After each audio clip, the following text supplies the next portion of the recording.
Pascal's wager. The 17th century mathematician Blaise Pascal argued that since God either does or does not exist, and we must all make a decision about the existence of God, we are all bound to take part in the wager.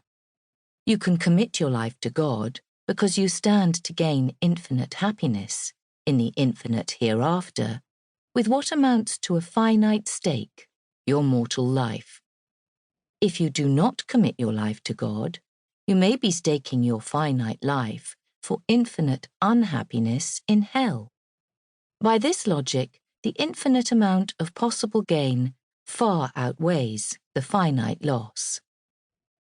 But there is here an infinity of an infinitely happy life to gain, a chance of gain against a finite number of chances of loss, and what you stake is finite.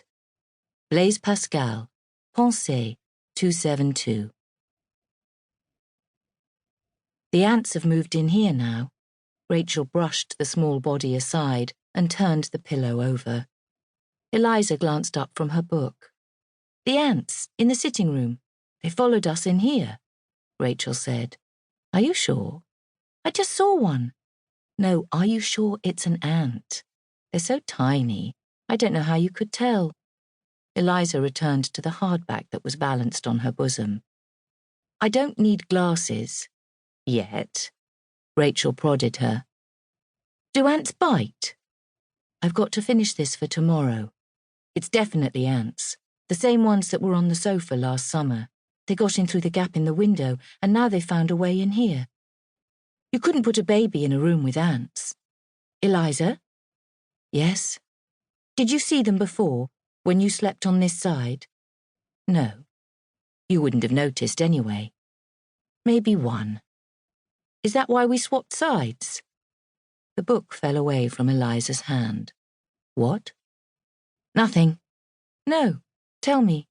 You think I moved you to that side of the bed because it's infested? It's okay.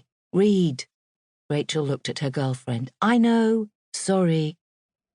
Eliza didn't go back to her reading, but she kept the light on while Rachel fell asleep.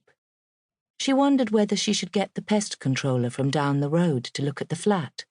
Mr. Cargin. He had a second job repairing and selling old televisions. They had walked into his workshop one day to buy an aerial for Rachel's black and white set. The man spent a long time looking through cardboard boxes and muttering about outdated equipment.